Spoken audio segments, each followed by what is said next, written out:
officer then. It was a mistake to assign you to this case, Abby.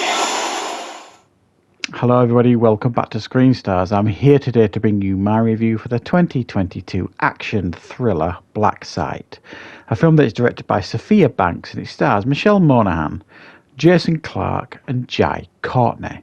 Now the film focuses on Michelle Monahan's character Abby Trent, who is a CIA analyst who is mourning the death of her husband and daughter and is investigating a bombing where they were killed. She is then assigned to a secret base, a black site essentially, where suspected terrorists are taken for interrogation. And she's there to interrogate one person in particular to try and get information on this bombing. Whilst there, following some intelligence given to them by her, the Michelle Monahan character, supposedly one of the world's most dangerous men, Hatchet, played by Jason Clarke, is captured and transported to the base. Once he gets there, it soon becomes clear to everybody that he's there for different reasons and he's indeed not a prisoner and runs riot within this underground black site. Right, what are my thoughts on Black Site? Well, I've got to be honest, I wasn't expecting an awful lot from this film. It sounded pretty interesting, if fairly standard, I suppose.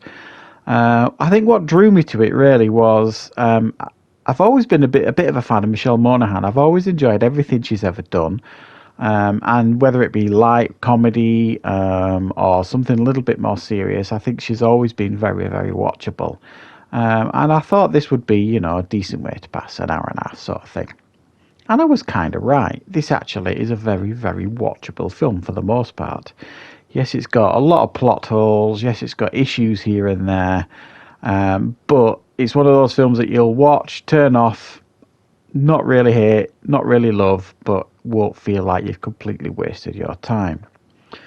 I think Michelle Monahan carries this film particularly well. She is the central character, the central focus of the film, of this, woman who is mourning the death of her husband and her daughter and will quite literally do anything to try and get to the truth, to try and find out what happened to them in regards to the bombing they were involved in.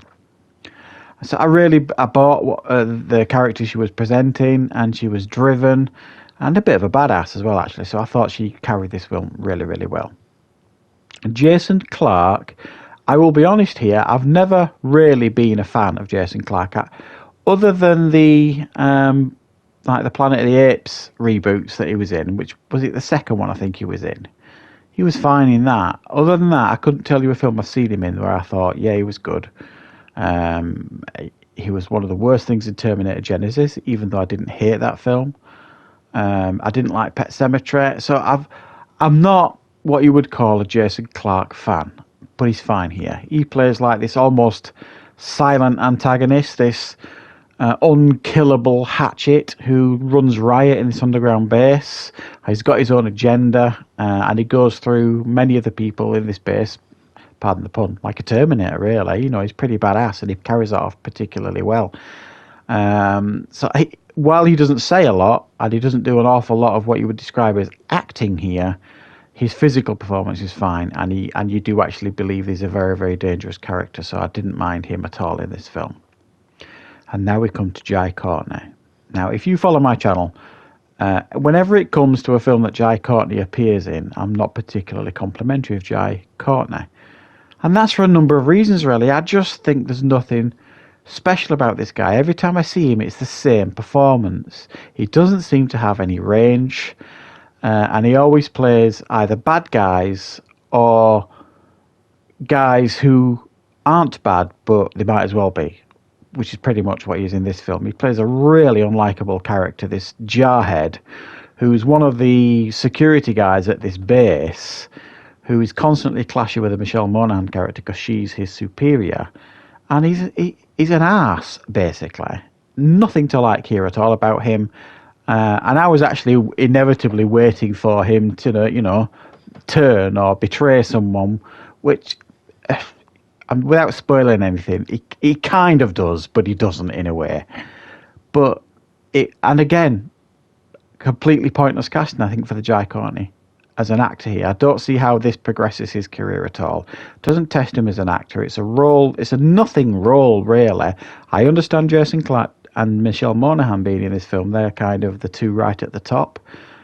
And for ultimately what Jai Courtney brings to this role and what this character brings to this film, it was an odd choice for him to take this role, and it didn't need to be him. It could have been an unknown actor and delivered, just the same performance, I think. So, yeah, there's nothing to, chime about in regards to Jai Courtney in this film.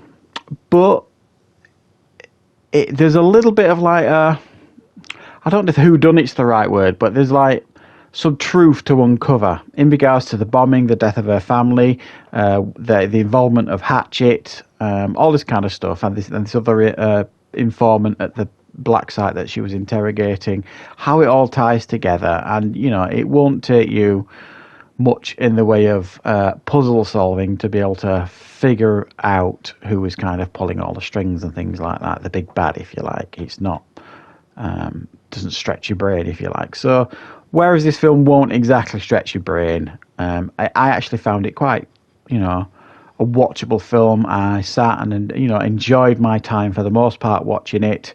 There were some pretty decent kills in here, a little bit of decent action, bit of tension here and there in regards to this, that, and the other. So you could certainly do worse than spending an hour and a half or so with this film. It did surprise me to some degree, but it was certainly, at the same time, it's nothing overly memorable either. They kind of hint as well at a sequel at the end, which, to be honest, I can't see. But yeah, if you're looking for a pretty decent, well-made action thriller, you could do far worse than this one. I'm going to give it a 6 out of 10. It was an hour and a half that, was filled pretty easily by watching this film, but other than that, nothing special. So thanks for watching. I hope you like this review. I'll be back, of course, with plenty more content on the channel very, very soon.